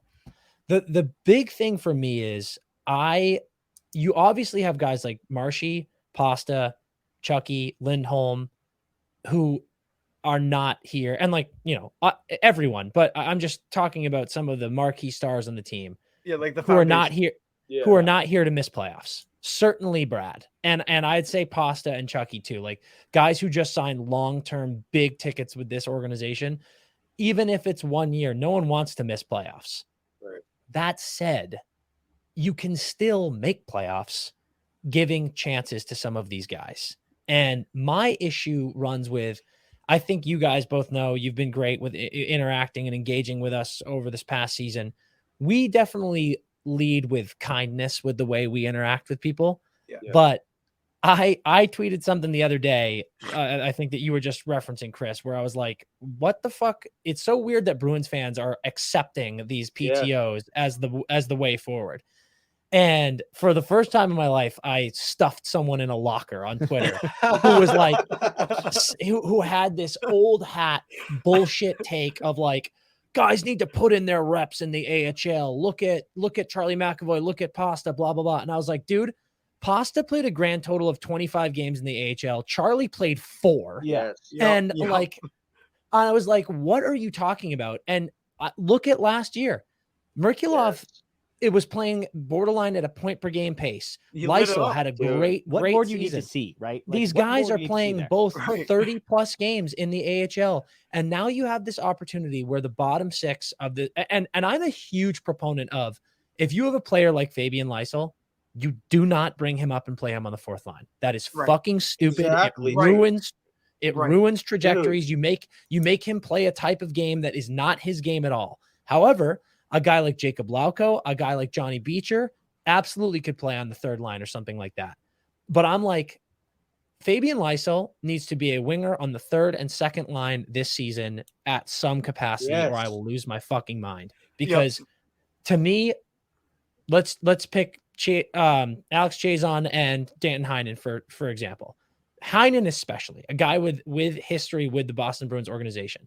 Yep. Him being a part of this team is great. But is Heinen's ceiling even close to sniffing what a guy like Merkulov, Lysell, Lauko, John Beecher, what their ceiling could be in a bottom six role? Specifically, I want to say middle six for guys like Merkulov and Lysell. The answer is no. And I just don't think playing Danton Heinen puts the Bruins higher in the standings as many of these fans think. At fucking all. Yeah. We know what Heinen's going to do for us, and that's great, but I don't think we need Heinen this year. I think we need to look at this season as this marvelous opportunity where there's arguably 2.5 forward roles that are very much open for your young guys. And the bigger thing is, and then I'll shut the fuck up, the NHL is so different now, man. These guys, these high-flying skill guys don't need as much time and as much of a buffer as they used to. It's like, look at it, man. Look at these young guys who stepped in. Look at Lucas Raymond in Detroit. Look at Matty Beniers in Seattle. You're going to see it with Logan Cooley and Connor Bedard and Adam Fantilli. It's like you can jump right in. And these guys, but I feel like I'm taking crazy pills. They have AHL experience. So just let them go. I mean, if it were up to me, and obviously you got to see what's going on with camp. If it were up to me, Fabian Lysell would be starting the season on the second or third line wing. And I'm fucking pissed it's not going to happen. So it's funny you say that, because today I just kind of like brainstorming myself while I was at work. I was like, because my mind constantly is on hockey. It doesn't matter if I'm at work or not. All the ADHD. All day, dude. Yeah. I had Marchand Zakapasta, DeBrusk, Coyle, Lysell, JVR, Geeky, Frederick, Lucic, Beecher, Lauko. Like, why? What is wrong with those lines? And for me, Sully, it's you start the season giving them a chance and give them 10 games. You can't have like the quick leash, like one. Give that start the season with them, and if it's not working, and you're like, oh, you guys need more reps or whatever. It is not hard to go, hey, Danton Heinen, can you just go play third line? And he's like, yeah, obviously. Exactly. Starting the season with Heinen, with these guys on the bench, what does that do for you? Like, there's no, you're going to pull Heinen out 10 games after he's giving you exactly what you knew he was going to give you. That blows my mind. And can you give me those lines again, Mikey? Yeah, I got you. It's Marchand, Zaka, Pasta, because you can't split up Zaka and Pasta. I agree. DeBrusk, Coyle, Lysell, JVR, Geeky, Frederick, Lucic, Beecher, Lauko. Yeah. So what I love about that specifically, especially on this team, I can't think of many better guys, better centers to put a young new player like Lysell with than Charlie Coyle. Like that is a guy who is a great leader. He plays the game both ways. He plays all up and down the lineup. He's going to get in all the gritty areas, so Lysell doesn't have to. And also, I don't know if anyone's seen pictures of Lysell lately. That kid's been hitting the gym in a big way. He's huge. He's huge. And then I love the idea of like the depth of a third line with Geeky and JVR on it. It's like, do you have any idea how even at his age and the stage in his career, JVR would feast against other third lines? Yes. And I love that. I love that more than I love him on a second line, honestly. And it's those combinations to me as an armchair GM make so much sense to start the season with. And I'm just going to be sad when we have JVR on the second line and Heinen playing third line wing probably. And I'm like, great. This is, yay. And even Chris and Dan, I know you guys have put multiple posts out about this, and honestly, I got into a heated argument last night, and it's like I can't for the fucking life of me. You know what? For these fucking PTOs, we can keep giving guys PTOs, but what are we doing? We drafted Johnny Beecher 4 years ago. What the fuck are we? I can't for the First round. I can't for the life of me. And you know what? The guy that I was talking to, he's got to earn it. Well, we brought in Patrick Brown, right? So he can he knows that he's in competition with Patrick. Get fucked. Like Get fucked, dude. for the life of me, I cannot fucking understand why we're not giving these guys NHL ice time. I can't. How do you think these guys are gonna fucking develop? What by putting them back in the fucking in Providence for what? Yeah, I mean, I'm with you, Chris. I have no problem with the PTOs. Like, bring guys in, you know, make camp competitive. That's it's the attitude of, you know, they have to earn it. Yeah, and everyone's saying, like, you know, I love those old hat comments, like, you know, Lysel needs to earn his playing time. And I'm like, no shit, dude. Everyone has to earn their playing time. But I hate how they're not saying that about Danton Heinen. You know, it's like Danton Heinen gets signed and people are like, perfect. Put him right on the third line. I'm like, why doesn't he have to earn it? Well, does Alex Chason have to earn it? Like, yeah. So you're assuming these veterans, we're gonna put these veterans on the fourth line, whatever. Does Alex Chason have to earn it? Like, we're talking about a Johnny Beecher. We're looking at these two. Well, why the fuck doesn't Alex Chason have to earn it? Yeah. What? Because he's been in the league for however long? Like, it doesn't fucking make any sense to me, dude. Like, especially with the AHL reps that you're saying. Like, it's one thing if they have no reps at all, but I'm like, they have learned how to play. It's fine. We obviously go on. And the thing is, too, you have a coach in Jim Montgomery who favors younger players as well. Great so point. why are you not putting these younger players who are right on the cusp of making that, you know, that leap to the NHL level? Put them in now. Yeah. So I don't want to. I swear to God, if I see Alex Chason in the lineup, I'm gonna lose my shit. Sully, a guy like Georgi Merkulov, a guy like Fabian Lysell, why are they not on the top 6? Yeah, mix them in there. You're telling me that Georgi Merkulov, one of my hot takes earlier, Sully, you know, I had Georgi Merkulov scoring 15 goals. I love that. If he is put in the right situation, say a second line role with a Charlie Coyle and a Jake DeBrusk, and he's playing the right wing, who says? Like, you got to put these kids in the right situation. It's not about, well, they haven't had enough reps. They haven't had enough ice time. They have to fucking get it. So we know what we got. I'd like to know what we've got. Yeah. Exactly. We would not have known what we had in Jacob Lauko if we hadn't put him in the role of a third line wing or whatever. Yep. We wouldn't have known. For sure. He belongs in that role, and we wouldn't have known if he didn't get fucking ice time in the NHL. If Jacob Lauko isn't in the lineup to start the season, I'm gonna lose. Like, it. again, I'm so fed up with these Bruins fans saying, well, you know, we got to put a Danton Heinen in. We have to put an Alex Chason in. We have to put I'm so fucking sick of it, dude. Like, give these kids a fucking opportunity to play. The only way that they're going to get better is if they get NHL ice time. Not if they're on the first line in fucking Providence. Yeah, that's bullshit. Like, again, they need NHL ice time. It's not like the difference between the NHL and the AHL, it's night and day. They need NHL reps to get NHL ice time to deal with the NHL speed. That's all it is. Yeah. Like, and it makes no sense to me. Yeah, we keep bringing in these guys like Danton Heinen, and I think Danton Heinen probably could help this team. The Alex Chason move makes no fucking sense to me, dude. The way that I think about Alex Chason and say any other PTO, it's to motivate these younger guys like the Lysell, like the Merkulov. I know, but just in the mindset of the front office of the Bruins is to motivate these younger guys to say, play your balls off, your spot's not guaranteed, and if you don't work and you don't perform, then we have these guys right here ready to take the spot. So perform. A guy like Johnny Beecher, like, okay, yeah, you're gonna be competing with a guy like Patrick Brown. Good luck. Well, fuck that, dude. Get fucked. Like, the last three things I'll say on this are, Mikey, to comment on something you said. Yep. I don't think it's just as much as Montgomery favors young guys. He's good for young guys. Yes. He's really good at developing young guys, and that's something that needs to be considered.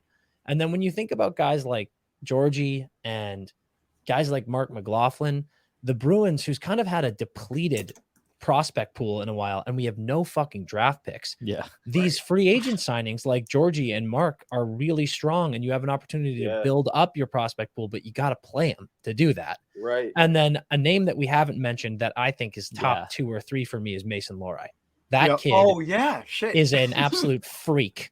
And you talk about Patrick Browns and you talk about Alex Chazons that are frustrating you. When I think about the opportunity of look at our defensive core, right? You know, you lose Orlov from last season, which is a tough loss. You know, we looked amazing when we had him in there, but you've arguably got your top 4 as Chucky and Grizz, Carlo and Lindholm. And then we've got this rotation of Zaboral, Shaddy, and Forbert.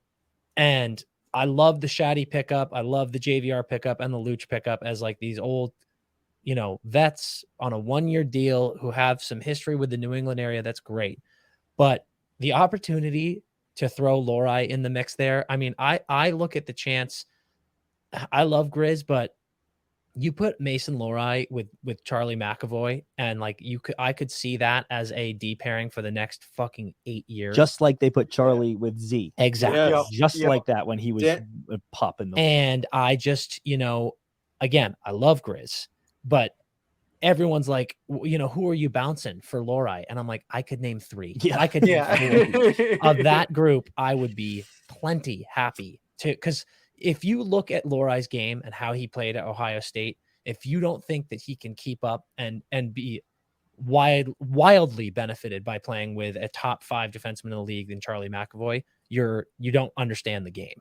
Yeah. And I'm not saying do it 82 games. I'm saying try it, bounce him around, play him with a guy like a veteran, a tough veteran like Forbert for a second, playing with a guy like Shattenkirk for a second. Yes. And it's just like, we're going to roll this season on that third pairing with a rotating door of Zaboral, Shaddy, and Forbert. And I'm just like, I can already feel my head falling backwards. I'm not even going to lie. I don't want to see Zaboral. I want Lohrei over Same, Zaboral. Dude. Yeah. Same. Dan, listen, I'm done. I love your point of, hey, put him with a veteran who's been there. My pick, what I see happening, what I think would be an ideal pairing, you put a guy like Matt Grzelcyk. Yep, Grzelcyk and McAvoy. It works. It's been working. Whatever. You put up a guy like Hampus Lindholm and Brandon Carlo. It's worked. It's whatever. You put a guy like Mason Lohrei with a guy like Kevin Shattenkirk with controlled minutes. Let him go out there. Mm-hmm. You know what? Kevin Shattenkirk's he's a safe defenseman. He's a safe stay-at-home defenseman. Let Mason Lohrei go out there and fuck up, because you know what? As a rookie, he's gonna fuck up. Of course, it's natural. Let him play with a guy like Kevin Shattenkirk. Let him learn from a guy like him. And you know what? Yeah, you got a guy like Zaboral. You got a guy like Forbert. You got Riley Walsh, whatever, in the pipeline. Why not, dude? Like, I can't for the life of me understand these people that, well, no, we need to have Derek Forbert on the left side, third pair. Yeah. I can't for the life of me. Well, why not? Why not put a guy like Mason Lohrei? Go out and let him fuck up. Like, you know what? And if he does fuck up, send him back to Providence. Let him get some reps down there. Like, what's the worst that can happen? I can't for the life of me understand it. Listen, I would very respectfully put Mason Lohrei on the third pairing with Kevin Shattenkirk. Dude, I'm telling extremely respectfully. I'm telling you both. Chris, you said it. I would very respectfully tell you to go fuck yourself. I'm telling you both. You just said it, Chris. I would put him with Charlie like that. Yeah. I think it's obvious, and I'll tell you why. Charlie did it. Charlie came in from BU and was immediately put with Zdeno Chara. And look what that did for his game. Mason Lohrei is a left shot defenseman. Put him with Charlie and then let a guy like fucking Grizz play with Shattenkirk. Like, that is perfect. BU guy. Yeah, why not? Dude. I love Grizz, but it's another one of those things where it's like, I know what Grizz is going to do. And I look at the way that Devon Taves and Cale Makar play with each other. And I'm like, you could have that in Lohrei and Charlie. Charlie said on they're a left-right shot. It's exactly what Charlie did when he came into the league. It makes so much sense to me to try it. Charlie said on our show, like you were just saying, Chris, he fucked up all the time, and Z never yelled at him, just kind of coach him, teach him what to do. Here's why this was wrong, whatever. So Charlie's very equipped to do the same thing to the next new blood, Yeah, I love it. Which is Lowry, yeah. Wow. Yeah, I can't for the life of me understand. It's just I love I've gotten roasted so many fucking times. Well, no, he's not ready. Yeah. He needs top pair AHL minutes, and it's like, for why? Like, why not throw him in there just like we have every other young defenseman that has thrived? We look at a Charlie McAvoy. Did Charlie McAvoy get fucking? Did he have to go to the AHL first? Nope, he got thrown right in. I will say this. I don't know if this means anything, but a couple of photos released the other day of the boys at prospect camp, and Lowry was rocking a bucket with the TD advert on it. Yeah. Yep. Oh, no. Yep. And I just really We hope, like that very I hope much. that means something. And he had his actual number too. He was Yeah. rocking his actual number. Yeah. But Nice. man, like you guys were saying earlier too, like this is the year to do it. Because there's no real, expectations for this team coming into the year. And I mean, there's a lot to be excited about with these young guys. You got Lysell, Merkulov, Lowry, Beecher, McLaughlin. As a guy and as a fan coming off of this insane season that we all watched last year, if you want to keep that excitement level up, I don't want to watch Alex Chason. Yeah. I want to watch Fabian Lysell. Yeah, he's meh. I want to watch Fabian Lysell. I want to watch Merkulov. I want to see guys like Lowry in the lineup. People acting like they're bad too, or like they're completely unknown. Oh, prospects. yeah, I'm like it's- they're good. He's a first round pick, dude. It's frustrating him. It's like you look at the examples of Charlie, Pasta, Carlo, even like guys that were, good draft picks that we just threw into the lineup and it works out. And it's like, you got to stop, tickling the balls of us here. Like, let these guys get a rep. It's unbelievable. I think just especially at this point, it's like, I think a lot of people are kind of tailing on the expectations of, and kind of just tailing on last season. Like, we're coming off top of the Atlantic, top of the NHL for that matter. It's like, that's just not going to happen this season. Like maybe in a huge miracle, but like, so we can toss a Danton Heinen, we can toss a Alex Chason, we can toss a fucking Patrick Brown, but why? We have guys like Mark McLaughlin, we have guys like Trevor Kuntar, we have guys like Georgi Merkulov.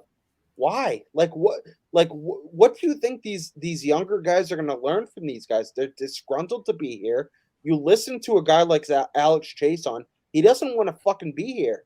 He doesn't. It was his last ditch effort. Yeah. It was his only fucking shot, which again, nothing against him, but I think that's tough. I think that's taken out of context. Yeah, I do think too. I think his quote was like, dude, that interview was tough to listen. yeah, but Chris, No. PTOs suck, dude. Like, I think they that's do. why it's taken out of context. I think he was talking about the fact that he's like, dude, I want to play in this league and I'm doing PTOs and I have no options. Like, this is a shitty feeling. I think I it don't was think he was more.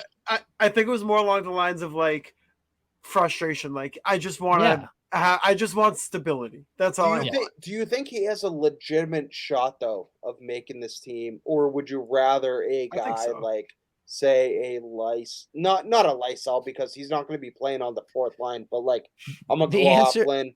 The answer is I'd rather literally any of our prospects make it, because that is how you build the team. But like, like I said, I'm all for PTOs. Bring in the competition, because you never know who pops off and is going to be a great fourth liner. Right. But yeah, I mean, we could talk about this for fucking ever. Yeah.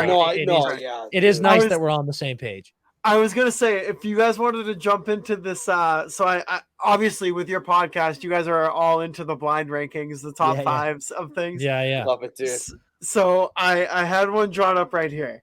So it's blind rankings of fan bases, top 5 fan bases in the league.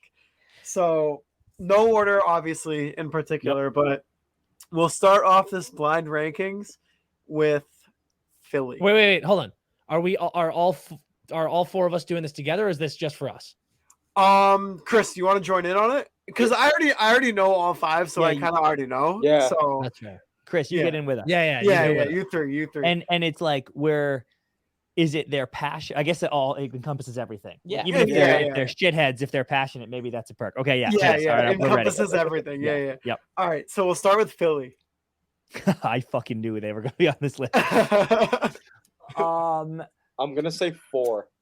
Okay. Oh my God, Chris. But Man. it's savage. Man, I've been they like there. their I've been hockey. there, unfortunately, and they're not Philly the fans worst. and but, everything, though, dude. Yeah. Philly fans are savages. They boot Santa Claus. But I do love that they love hockey and they love the Flyers, but they're kind of savage. I feel as though they're quick to, I feel like they like the Sixers and the Eagles more. I agree. And if the Flyers are good, they're in it. But if the Flyers are having a bad season, they're like, all right, catch me next year. Yeah, I they definitely agree. like the Phillies more too. Oh yeah, probably. So I'm down to go low. I'm down to go. I can't. Oh my God, these You are so can't- tough because you don't know who's can't coming. put them last though. Like No, you that's can't. No. I was gonna say I can't go lower than 3. I said, Ooh. dude, 4 is that's it for me. If you guys want to go 4, We might okay. be burying the Flyers. All right, let's go You think 4. Let's so? go 4. Yeah, let's go 4. I'm showing respect to Philly. I would have gone 3, but Let's all go right, we're four. going 4. All right. So next we got Chicago. That's a easy 2 for me. That's a 2. Oh, for me. dude, here's the thing, and I don't, Mikey, don't even react because I don't want to know. But I almost feel like there's 6 Canadian teams that would be 1 through 6. Oh no way, dude, no way. I don't put Vancouver. Maybe Vancouver. No, I don't put Vancouver. I don't put No. Ottawa. I don't put Calgary. And also, like you said, it's all encompassing. Toronto fans are passionate, but they're the fucking worst. I know, but that's kind of it's endearing. Yeah, they're lunatics. Okay, I'm going Chicago a hard 2. I'm going 2. All right, I'm good with 2. Let's Okay. go 2. All right, 2. All right. Next we got New York Rangers fans. 5. I fucking there. You. Oh my God. I so easily 5. It's the easiest thing I've ever done. They're the worst. and again, everything with me comes from a place of love. I love them, but God Almighty, they're the most loudmouth, cocky fans in the world.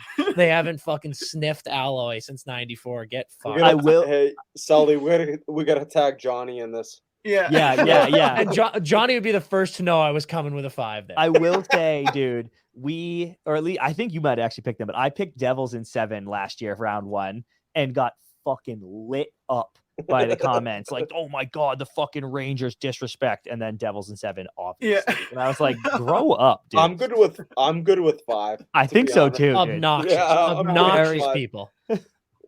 All right. So next, let's go with This is when it gets Boston. tricky. Oh, come on, Mikey. You can't do that. I to gotta us. do it. I gotta do it. Okay, so here's the thing. Boston loves hockey. They really do. Yeah. And Boston sports fans are really passionate. And obviously, we're biased because I know most people hate Boston sports fans just because we're in the way we hate Philly Yeah. sports fans, right? So Right. I'm willing to count that in there, but no one can deny the passion. My fear, though, is we put them 1. There's a couple hammers that could be coming. There that are we a look couple, dumb. but here's the problem. There's a couple of duds too. I know. Yeah, Do you think they're better than Chicago hockey fans? I think objectively, Yeah, I think yeah. so. I think so. But I want to be clear with with these rankings. I put Boston fans, Chicago fans, they're all at one in table. a bucket. Yeah. I'm not Yeah. saying one is better than the other. I think Boston Yeah. fans are elite. I think Chicago fans are elite. The fucking Also, four- let me be clear. I think New York fans are elite too, but Rangers fans, you're just annoying. You're elite fans, but you're annoying as fuck. Okay, so what do we think? especially 1 or led 3? by Johnny Lazarus. Yeah. I think, Laz. God, I love him so much, but Rangers fans are He's terrible. so funny, dude. We got to go 1. So the 4 Boston The idiots fix put is Boston in. forward. We gotta go 1. Poor Boston. Yeah, Yeah. I think we gotta go 1. Fuck it, own it. Let's do it. All right. So Boston won. Last team here, the Habs, Montreal Fuck, Canadiens. Fuck, clear 1. Should have been a clear 1. Damn it. Damn it. That might That be was the my only fear, one. dude. Oh my Okay. God. Well, they go 3, but I will say Boston Sully fans. set us up. He Yeah, he did. dude. That was fucking that was hell. Bruins fans, Hawks fans, and Habs fans are all at the same table for me. Yeah, for But sure. Habs fans might Yeah. be head of table. Dude, and I Like, will they say, are- I loved Chelios told that story where he was like, it was funny playing in Montreal and you'd make like a bad breakout pass and get booed because Yeah. they fucking know the game. And then Yeah. in Right. Chicago, he's like, we'd be losing 5-1 in the third period, but I would just lay somebody out and the crowd would go ballistic and be like, Yeah. great night. Yeah, like Chicago fans love hockey, but it was those Montreal fans. He was like, Yeah. they know that's hockey. a they big know the apology game. to that's a big apology to Habs fans. Yep. They are. I think they are the GOAT. Fucking Habs third. Yeah. We Yeah. played ourselves. Yeah, Honestly, for sure. it's funny you guys bring Chelios up because I think the last thing that we kind of wanted to touch on was obviously Mike Babcock was fired with Yeah. Columbus, and Oh yeah. I think just overall a fucking bizarre situation. Like I don't really have much to say on it myself, but I'm curious on your guys' thoughts on this entire bizarre situation. Like what overall, like right off the bat, like what were your guys' thoughts when you first heard it? What are your guys' thoughts on him, resigning? Like I just want to get your guys' Yeah. thoughts on this whole fucking thing. Dude, we the pod we dropped, would that come out today? Yeah, the pod that came out today, we talked about it a little bit. I will say this. Clearly some shit was going down. And if that's the case, good. I'm glad he's gone. I know you have something to say, so I'll take one half, you take the other. The half I'll talk about is, and you guys are starting to experience this too. In platforms like this, you can't just run your mouth about stuff you don't know about, or you shouldn't. Plenty of people do, but you certainly Right. shouldn't. Yeah. And it bothered me. Obviously, we know the Chicklets guys well, so I don't want to ignore that. They're friends, but it bothered me the reaction of hockey Twitter, hockey world, acting like Biz would ever just make that up. Like, Yeah. obviously this has been triple checked. Yeah. And you know what I mean? Like it was insulting to me that people thinks he takes that job so not seriously that he could just make up something he heard at a bar bathroom or whatever, Right. you know, and obviously he proved to be right. Hindsight, it's easy for me to say now, but just that the platform that they have is important and he takes those scoops very seriously. They all do. And I could not believe the reaction from the world that was like, this is not a reputable source. And I was like, yes, Yeah. it is. Like, It's what the fuck are very you talking Yeah, about? well, Yeah. Not like he's on a national broadcast or Dude, anything. yeah, Like Yeah, Right. and Chris, not to interrupt you, but the fact that he has made it as far as he has, right. let's not forget that he, again, he's unbelievable guy. Like he's a fourth line grinder guy that, he just a funny guy that why would he risk it all on a guy like Mike Babcock? It makes no sense to me. And when you kind of take a step back and look at it, it's like, is he going to risk his entire fucking reputation, his TSN, all this shit on a guy like Mike Babcock? It Yeah. makes no sense to me. So you think he's just going to fucking make this shit up? It makes no sense to me. And to your point exactly, like he has a lot to lose, man. Like he's not just going to make this shit up. Like this is clearly coming from like reputable sources. Like, and obviously, this not to name names or whatever, but like again, this clearly has been happening for years and years. And like, you think about these kids that like, yeah, their dreams just came true. Like they just got drafted in the NHL. Like My son, dude. who is gonna Little Adam's there. yeah, So like you gotta protect him. like who is gonna fucking tell on their boss? Like think about it from like a normal like 9 to 5 job standpoint. Like you're not gonna fucking squeal on your boss. That like it's so crazy for me to think about. And like I think about these kids that like all they want to do is play in the NHL. All they want is a chance, and like all they want, they're not gonna risk their fucking like they're probably fucking scared to think about it. Like I just can't even. I think about an 18-year-old kid. It's disgruntling to think about. Like, yeah, if I'm an 18-year-old kid, I just got drafted in the NHL. Like, I'm not gonna fucking squill on my fucking head coach. Like, it's scary to think about, and like, it's just this entire thing is so fucking crazy to think about. And honestly, Dan, I'm curious to get your take on it too. It's an abuse of power. Absolutely. That's one of the things that bothers me the most. And I think at the end of the day, what Chris said, we at Empty Netters, and I think you guys as well, just like Chicklets, like we're a players podcast, man. Like I love the game, and we love every aspect of the NHL. It's the best sport in the world. It's one of the best leagues in the world. And at the end of the day, we're going to stand up with whatever platform we have, these players and these amazing people in the league. Never do I want to call for someone's job or see a situation where someone's losing their job. But at the same time, this was a situation where I'm very proud of Biz for speaking up and then sticking to his guns. Yeah. And then I also have to say, I'm proud of the NHL, and I'm proud of the PA, and I'm proud of the Blue Jackets, and I'm proud of Yarmo to do what needed to be done. And it's a shame that it happened, no doubt about it. And at the end of the day, Babs has had great moments in his coaching career. He's got a cup. He's been to it many times, and good for him. But ultimately, this is bullshit.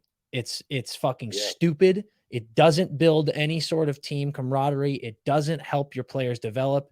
It doesn't help your relationship with the guys in the locker room. And it doesn't deserve or need to be in the game of hockey or the NHL. And I think it's great that all of the steps happened to lead it to getting out of the NHL. That said, I know you said we'll touch on it quickly, and that's what I think it should be is, like I said, I think the end result here is a positive one. And now I'm very excited for the Blue Jackets to move on. I don't want the players to have to do interviews about this, talk about this anymore. I don't want the Blue Jackets to deal with this anymore. They've got a great coach in Pascal Vincent, who's been putting his reps in for years, finally gets the head coaching job with an exciting young core, good vets on the team. And I'm just pumped for Columbus to get rid of a shit situation quickly and swiftly, and now get back on track. Basically is what I think in that you found a bad situation and you turned it into a good one, and everyone's heading the right direction. They'll never admit it, but I bet there's a bunch of guys in that locker room that are fucking pumped. I agree. Oh, so excited. So excited. Yeah. And that's why I think they're going to run out of the gate hot too. Cause they're like, all right, don't even have to worry about this guy anymore. Yeah. Like, let's just focus on the game and roll. Yeah.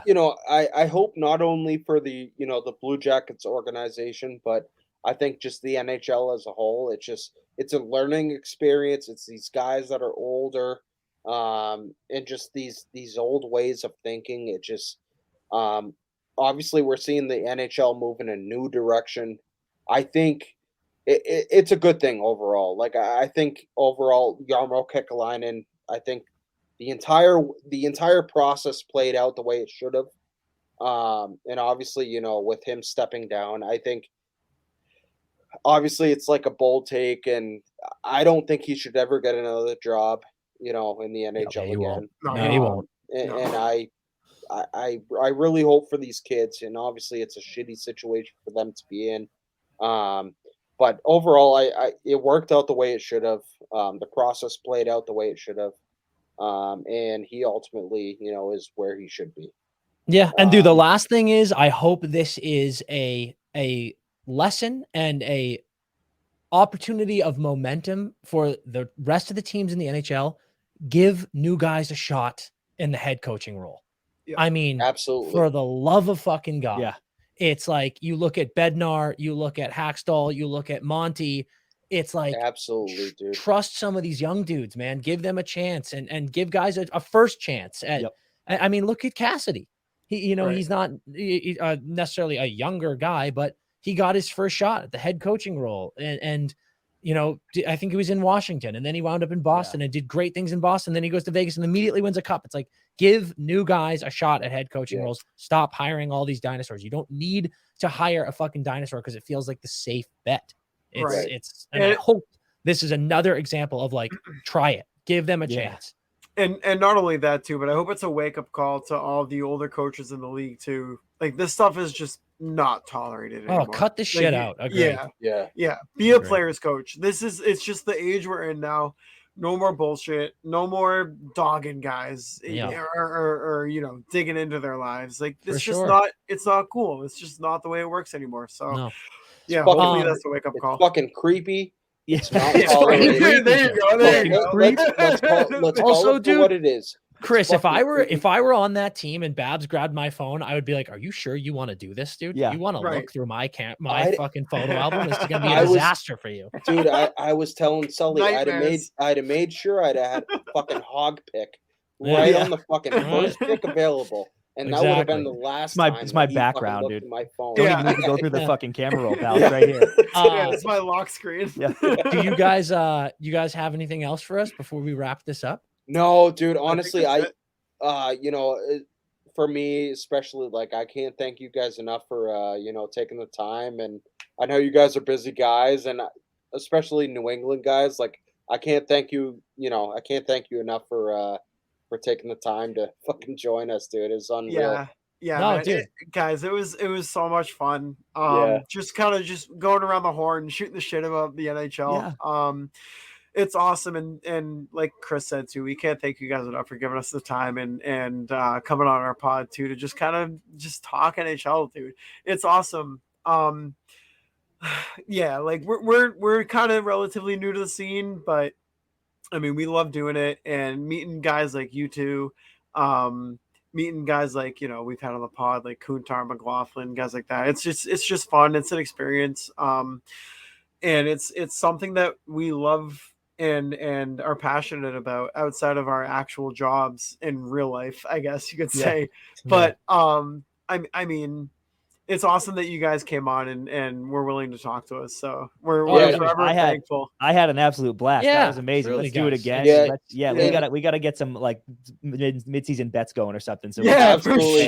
For Yeah. sure. And you guys are just like an inspiration because you guys started this whole thing. Your Empty Netters pod, as you guys are fans of the game, and you just kind of, the way that you kind of took the bull by the horn and just kind of started making content, and man, you put a lot of smiles on people's faces, and I think that's all we want to do. I think that's all anyone wants to do is provide content that people enjoy, especially hockey content, and we're kind of trying to do the same, just giving hockey content and putting smiles on people's faces, providing hockey stuff that people enjoy. So we're kind of just trying to do the same things that you're doing, and we really appreciate you guys coming on. Dude, that was incredibly nice. Thank you. Yeah, I And agree. you guys are doing the same thing. And like Dan said at the very top, I think this is the hockey community small, it's chill, and we love helping each other and being a part of each other's work and lives and everything. So let's keep it up. Yeah, man. It's we appreciate all that so much, and it was our pleasure. Like, this is a blast. Just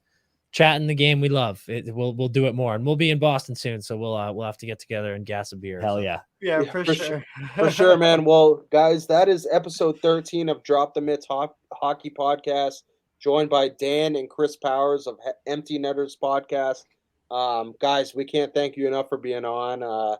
Hopefully we get to see you guys in the future and get some hot takes from you guys. So thank you guys so much for being on. Thanks, Absolutely, boys. Thanks for it. See you, All right, boys. take care, but take care. Sick, guys.